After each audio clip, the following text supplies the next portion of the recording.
So students, हमने classification of polymers किया था। अब हम कुछ इम्पॉर्टेंट जो है वो पॉलीमर्स करेंगे, जो कि आपको सेपरेटली भी पूछे जा सकते हैं। तो उनमें जो फर्स्ट पॉलीमर हम करेंगे आज, दैट इज़ पॉलीइथाइलीन। उसको पॉलीथीन भी बोलते हैं। आपके घरों में पहले ये बहुत यूज़ होता था, अब तो इस पे बैन लग गया है। तो जो पॉलीइथाइलीन या पॉलीथीन है, ये आपका 2 टाइप्स का होता है। First is low density polythene and second one is high density polythene. तो जो लो डेंसिटी पॉलीथीन है, it is obtained by the free radical mechanism. वैसे तो जो पॉलीमराइजेशन रिएक्शन है, उसमें हम जो मैक्सिमम जितने भी पॉलीमर्स पढ़ते हैं, तो वो मोनोमर्स से जो बनते हैं उसमें फ्री रेडिकल मैकेनिज़्म ही फॉलो होता है। तो ये जो लो डेंसिटी पॉलीथीन है, ये हाईली ब्रांच्ड होते हैं। ब्रांचिंग के कारण इनकी पैकिंग जो है वो अच्छे से नहीं हो सकती, कर सकते हम लोग इसकी पैकिंग अच्छे से नहीं हो पाती हैं इन द स्ट्रक्चर जो भी आपकी इसकी बनी होती है उसमें। तो और ये लो डेंसिटी के होते हैं और इनके मेल्टिंग पॉइंट्स भी लो होते हैं। द टेंसाइल स्ट्रेंथ मॉडरेट होती है, उतनी ज़्यादा टेंसाइल स्ट्रेंथ इनकी नहीं होती है, मॉडरेट होती है, लेकिन टफनेस बहुत हाई होती है। They are tough enough and they are chemically inert. ये कुछ प्रॉपर्टीज़ हैं लो डेंसिटी पॉलीथीन की। और इनके यूजेस जो हैं वो पैकिंग मटेरियल में इनका यूज़ किया जाता है, making wires and cables, because ये जो हैं इलेक्ट्रिसिटी को कंडक्ट नहीं कर पाते हैं, तो दैट्स वाई वायर्स और केबल्स बनाने में इनका यूज़ किया जाता है लो डेंसिटी पॉलीथीन्स का। Then making flexible pipes, toys and bottles. जो ये पाइप्स, टॉयज़ और बॉटल्स होती हैं, ये फ्लेक्सिबल होती हैं, जो लो डेंसिटी पॉलीथीन से बनती हैं, बिकॉज़ ये मतलब आपके जो स्क्वीज़ बॉटल्स हैं, स्क्वीज़ करते हैं ना जो बॉटल जिसमें सॉस वगैरह भरी होती है, उसमें भी लो डेंसिटी पॉलीथीन का ही यूज़ होता है। ठीक है। तो इसमें जो लो डेंसिटी पॉलीथीन है, इनकी मॉडरेट टेंसाइल स्ट्रेंथ होती है, इसकी वजह से ये फ्लेक्सिबल भी होते हैं। ठीक है। तो इसके लिए जो लो पॉलीथीन है, उनके लिए मोनोमेरिक यूनिट क्या होता है? इथीन या ethyne, CH2 double bond CH2। तो at high temperature and pressure तो देख लीजिए 1000 to 2000 एटमॉस्फेरिक प्रेशर इसमें यूज़ कर रहे हैं। तो फ्री रेडिकल मैकेनिज़्म से 1 इलेक्ट्रॉन हेयर 1 इलेक्ट्रॉन हेयर, और आपके यहाँ से एक्सटेंशन ऑफ द बॉन्ड हो जाती है। And bond CH2 bond n times ये इसमें बनता है। ठीक है। देन इसमें बच्चे क्वेश्चन जो है वो आपको या तो इसका मोनोमर पूछ लिया जाएगा, ये तो बहुत ही सिंपल है, इसका तो क्या ही पूछेंगे, जो बाकी हम पॉलीमर करेंगे उनमें से किसी का पूछा जा सकता है। या फिर आपको बोल देंगे कि लो डेंसिटी पॉलीथीन और हाई डेंसिटी पॉलीथीन में डिफरेंस बताइए, या फिर आपको उसके यूजेस आ सकते हैं। ठीक है। Then second type of polythene is high density polythene, HDP भी बोलते हैं इसको। जो आपका लो डेंसिटी था वो ब्रांच्ड था पॉलीमर, तो ये लीनियर होते हैं, और लीनियर होने की वजह से इसके मॉलिक्यूल्स जो हैं वो क्लोजली पैक्ड हो सकते हैं। उसको नहीं ना हम पैक कर सकते थे वेल, जबकि इनमें हम इनके मॉलिक्यूल को क्लोजली पैक कर सकते हैं। देन जो हाई डेंसिटी पॉलीथीन है, इनकी हाई डेंसिटी होती है, मेल्टिंग पॉइंट भी हाई होता है, हार्ड एंड टफ होते हैं, ग्रेट टेंसाइल स्ट्रेंथ होती है इनकी। और यूजेस में जो हैं कंटेनर्स बनाने में, बकेट्स एंड टब्स बनाने में इनका यूज़ किया जा सकता है, कंटेनर्स बनाने में। और जो है इनका यूज़ पाइप्स और हाउस वेयर्स बनाने में भी किया जा सकता है। जो इनमें सिर्फ फ़र्क ये होता है, एक तो लीनियर चेन का, और दूसरे इनकी प्रेपरेशन में भी डिफरेंस आता है कि लो डेंसिटी पॉलीथीन में हम लोग high temperature and high pressure 1000 to 2000 atmospheric pressure use कर रहे थे हम लो डेंसिटी पॉलीथीन बनाने में, और टेम्परेचर भी 350 to 570 केल्विन कर रहे थे।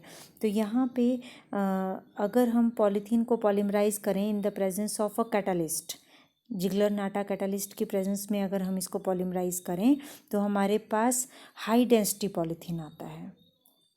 रिएक्शन तो वैसा ही होगा, लेकिन ये वाला जो पॉलीथीन बनेगा ये हाई डेंसिटी पॉलीथीन बनेगा। और इसमें देखिए आप प्रेशर भी बहुत ज़्यादा डिक्रीज़ हो जाता है, 6 to 7 एटमॉस्फेरिक प्रेशर, और टेम्परेचर में भी कम टेम्परेचर पे आप करते हैं अगर आप कैटालिस्ट इसमें डालते हैं तो जिगलर-नाटा कैटालिस्ट तो आपको पता ही है कि ये जो है वो ट्राई इथाइल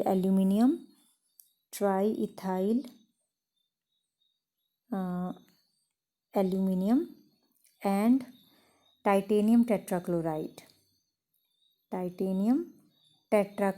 का मिक्सचर होता है जिगलर-नाटा कैटालिस्ट। ठीक है, इसकी प्रेजेंस में अगर हम करें तो हमारे पास हाई डेंसिटी पॉलीथीन आते हैं। देन जो है हम लोग नेक्स्ट करेंगे एक important polymer that is Teflon. उसको आप PTFE भी बोलते हैं, बिकॉज PTFE क्या है आपका पॉलीटेट्राफ्लोरोइथाइलिन या टेफ्लॉन। टेफ्लॉन तो आपने बहुत बार इसको सुना होगा इस वर्ड को। इसका जो मोनोमर होता है वो टेट्राफ्लोरोइथाइलिन होता है। क्या होता है? टेट्राफ्लोरोइथीन या इथाइलिन, टेट्राफ्लोरोइथीन। और जो टेफ्लॉन है आप लोगों के घरों में जो नॉन स्टिक कुकवेयर्स आते हैं, यूटेंसिल्स, उन पे जो है वो टेफ्लॉन की कोटिंग लगी होती है।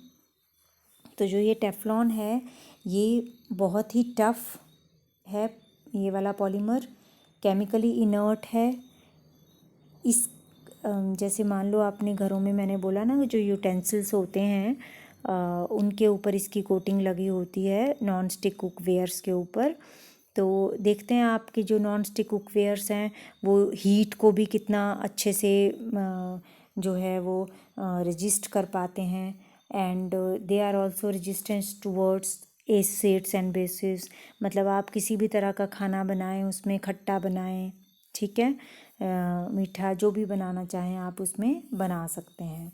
तो because they are resistant towards heat, तो जो वो टेफ्लॉन की कोटिंग है उसकी वजह से they are resistant towards heat, and this polythene is also resistant towards corrosive reagents such as acids and bases. चाहे आप नींबू डालें उस खाने में, कोई खट्टा बनाएं, मतलब विनेगर डालें, है ना, तो पता ही है आपको कि वो ख़राब इतनी आसानी से नहीं होते हैं जब तक कि उनको स्क्रैच ना करें आप। वुडन स्पैचुला यूज़ करना पड़ता है हम लोगों को नॉन स्टिक कुकवेयर्स में खाना बनाते हुए। और ये जो हैं these are bad conductor of electricity होते हैं। यूजेस में मैंने जैसे अभी आपको बताया कि नॉन स्टिकी कुकवेयर्स बनाने में और वो मटेरियल बनाने में जो कि रेजिस्टेंट टू हीट होते हैं और केमिकल अटैक से रेजिस्टेंट होते हैं, ऐसे मटेरियल अगर आपको बनाने हैं तो उसके लिए आप टेफ्लॉन का यूज़ करते हैं। वॉल्स बनाने में, ठीक है, सील्स बनाने में या गैस्केट्स बनाने में। जो ये होती है ना गैस्केट्स जो हैं, जैसे वो नहीं होती जो आपके प्रेशर कुकर होता है उसके अंदर की तरफ को उसके लिड पे आपकी ब्लैक कलर की जो रबर जैसी दिखती है गैस्केट, वो आपकी टेफ्लॉन से बनी होती है, ठीक है। उनको बनाने में टेफ्लॉन का यूज़ होता है। देन पॉलीमराइजेशन अगर हमने इसमें करनी है तो मोनोमेरिक यूनिट क्या है? टेट्राफ्लोरोइथीन है।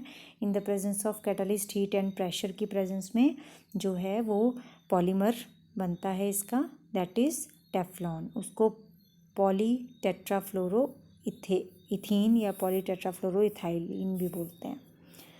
देन नेक्स्ट जो पॉलीमर है दैट इज़ पैन या ऑर्लॉन। तो जो पैन है वो उसकी फुल फॉर्म क्या है, ये भी आपको एक नंबर के क्वेश्चन में या मल्टीपल चॉइस में या कहीं पे भी आ सकता है। पॉलीएक्रिलोनाइट्राइल, पैन इज़ पॉलीएक्रिलोनाइट्राइल। इसको आप ऑरलॉन भी बोलते हैं, या इसका अदर नेम क्या होता है, एक्रिलैन।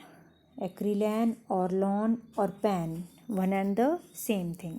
इसका मोनोमेरिक यूनिट क्या होता है, विनाइल साइनाइड। विनाइल साइनाइड या एक्रिलोनाइट्राइल, तभी इसको पॉली एक्रिलोनाइट्राइल बोला ना। ठीक है, तो विनाइल ग्रुप क्या होता है, CH2 डबल बॉन्ड CH और एक बॉन्ड। ठीक है, इसके साथ अगर साइनाइड ग्रुप लग गया तो ये बन जाता है विनाइल साइनाइड। तो विनाइल साइनाइड की पॉलीमराइजेशन जब हम करेंगे तो पॉली एक्रिलोनाइट्राइल बनता है, पैन। ये हार्ड होता है, हाई मेल्टिंग सब्सटेंस है। ठीक है, और ये जो आपका यूजेस में अगर आप देखें तो it is the substitute of wool. मतलब आप ब्लैंकेट्स बना सकते हैं इससे, स्वेटर्स बना सकते हैं, बैथिंग सूट्स एट्सेट्रा। ठीक है, ये बन सकते हैं इससे। इवन कि सिंथेटिक कारपेट्स भी इससे, पैन से बनाए जा सकते हैं। तो अगर आप इसकी पॉलीमराइजेशन देखें तो vinyl cyanide in the presence of peroxide catalyst gives polyacrylonitrile, CH2 bond CH2 bond CH CN times।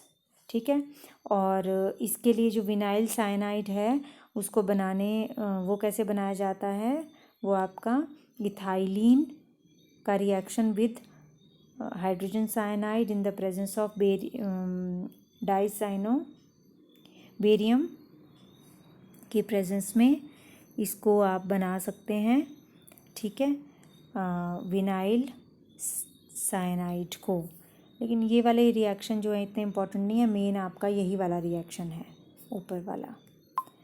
Then next is terylene. जो टेरिलीन है वो आपका एक पॉलीमर है, लेकिन जो पीछे अभी हमने किए वो एडिशन पॉलीमर्स थे सारे। कौन कौन से, टेफ्लॉन भी एडिशन पॉलीमर था, एक ही उसमें मोनोमरिक यूनिट था जिसको कि आप बार बार रिपीट कर रहे थे। पैन में भी एक ही मोनोमरिक यूनिट था और पॉलीथीन में भी, वो एडिशन पॉलीमर थे।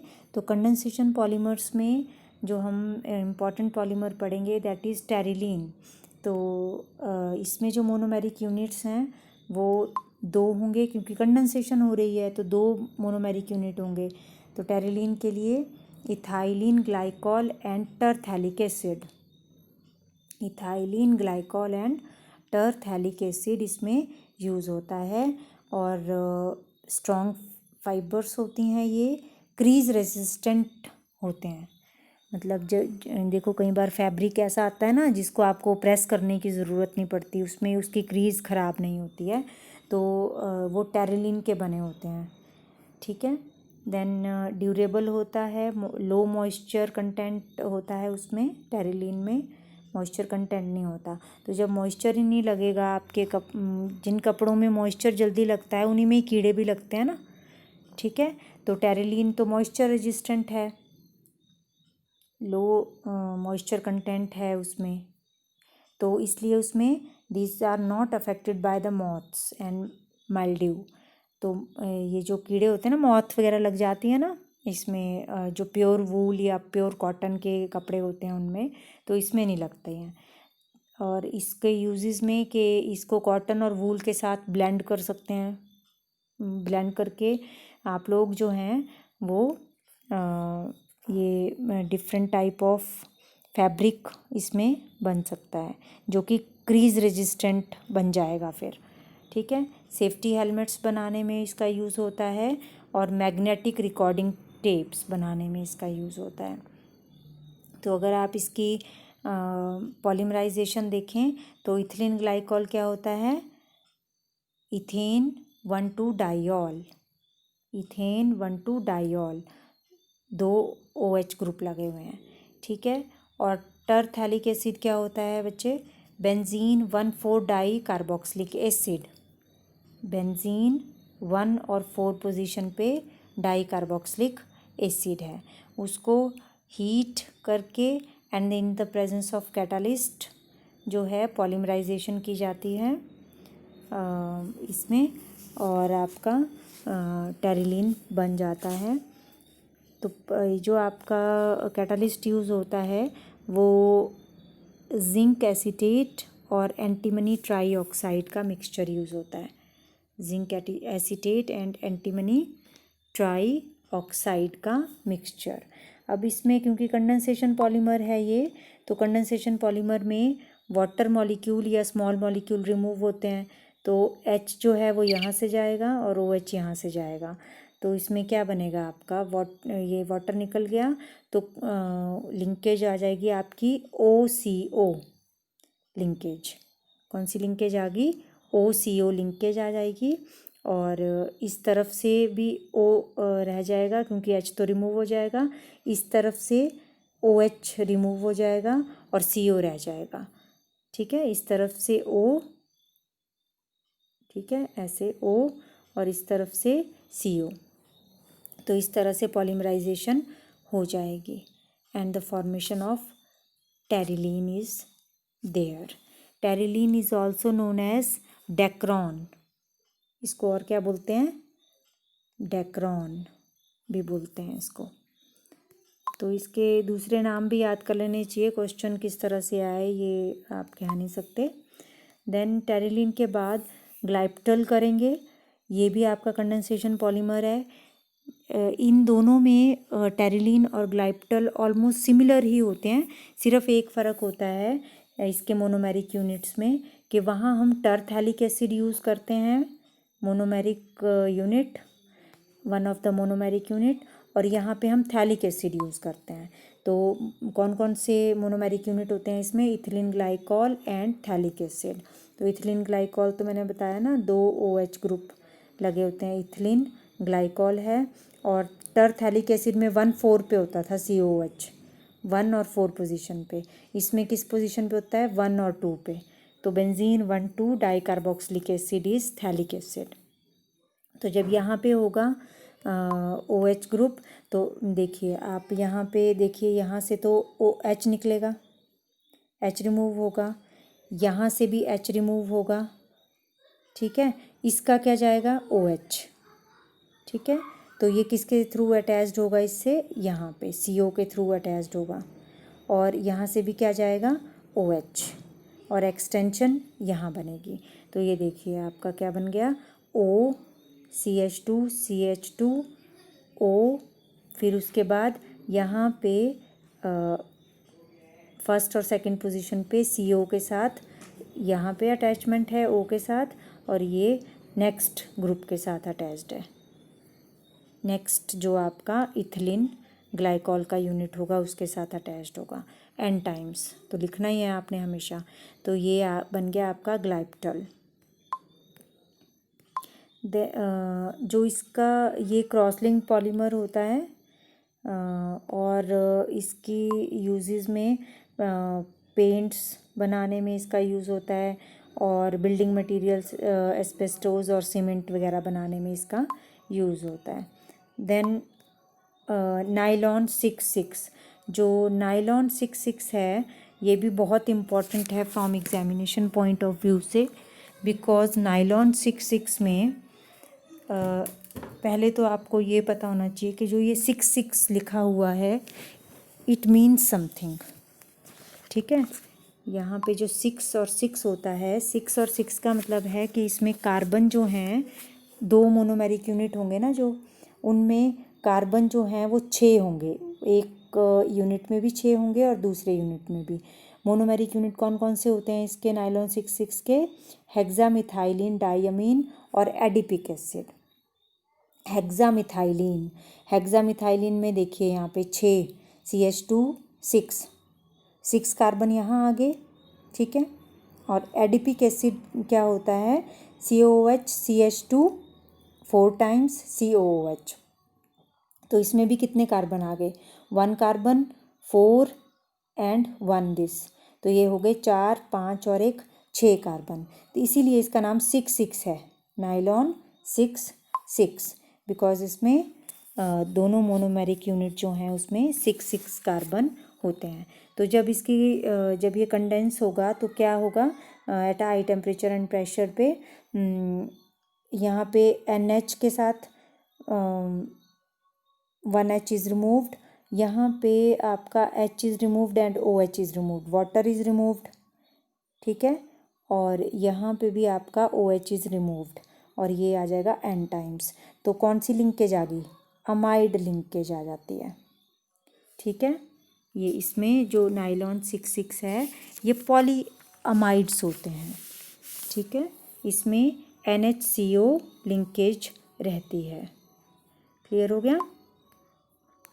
और ये तो यूजेस तो आप कर ही सकते हैं कि ब्रिसल्स बनाने में, टेक्सटाइल इंडस्ट्री में, और सॉक्स एंड स्वेटर्स बनाने में, और रोप्स बनाने में, जो क्लाइंब करने के लिए पहाड़ों पे क्लाइंबिंग के लिए जो रोप्स यूज़ होती हैं वो नायलॉन 6 की बनी होती हैं। टफ़ होता है ना ये काफ़ी मटेरियल, ठीक है। देन एक और पॉलीमर हम इम्पोर्टेंट करेंगे, दैट इज़ नायलॉन 6। और जो नायलॉन 6 है उसमें 6 ही कार्बन होंगे, इसका मतलब जैसे हमने पिछले किया नायलॉन 6 तो उसमें 2 मोनोमेरिक यूनिट थे। इसमें मोनोमेरिक यूनिट एक ही होता है जिसमें कि 6 कार्बन एटम होंगे। और मोनोमेरिक यूनिट का नाम क्या है? कैप्रोलैक्टम। याद रखना है, ये इम्पॉर्टेंट है, कैप्रोलैक्टम। तो कैप्रोलैक्टम बनता कैसे है? पहले formation of caprolactam is from cyclohexane. Cyclohexane की ऑक्सीडेशन से साइक्लोहेक्सेनोन बनेगा पहले। देन विद NH2OH वाटर के रिमूवल से साइक्लोहेक्सेन ऑक्साइम बनेगा, C double bond NOH, cyclohexane oxime, ठीक है। And then in the presence of acid H2SO4 caprolactam is formed. अब देखिए इसमें कैप्रोलैक्टम में how many carbon atoms are there? ये तो है ही है ना, NHCO बॉन्ड, ये वाला तो है ही है NHCO बॉन्ड। तो इसमें दिस 1 कार्बन 2 3 4 5 एंड 6 कार्बन इसमें टोटल होते हैं। क्लियर हो गया? तो 6 कार्बन, एक NH ग्रुप और एक कार्बन के साथ CO ग्रुप। तो टायर्स बनाने के लिए और फैब्रिक्स बनाने के लिए और रोप्स बनाने के लिए इसका यूज़ होता है। और पॉलीमराइजेशन कैसे होती है कि कैप्रोलैक्टम हाई टेम्परेचर पे इनर्ट एटमॉस्फेयर देते हैं। इनर्ट एटमॉस्फेयर मतलब ऑक्सीजन नहीं होनी चाहिए, ऑक्सीजन जो है वो फ्री रेडिकल के लिए एक तरह से स्कैवेंजर का काम करती है। तो नाइट्रोजन का एटमॉस्फेयर देंगे हम, उसमें वाटर के साथ कंबाइन करके ये क्या बनाता है? पहले amino caproic acid, amino caproic acid बनाएगा पहले ये। अब इसमें भी देखिए 5 और 1 6 कार्बन, ठीक है। जब ये बन गया, अब तो 6 कार्बन ये हैं, यहाँ से OH रिमूव होगा और इस NH2 का H रिमूव होगा। और जब इसको हीट करेंगे अमीनो कैप्रोइक एसिड को, then the formation of nylon 6, ठीक है। NH यहाँ से एक्सटेंशन और CO यहाँ से एक्सटेंशन रहेगी पॉलीमर के लिए। And it combine with the next amino caproic acid and the formation of nylon 6। Then ये आज के लिए इतना ही है। इसके कुछ और पॉलीमर्स भी हैं, वो नेक्स्ट लेक्चर में लूँगी मैं। तो that's it for today. Thank you so much.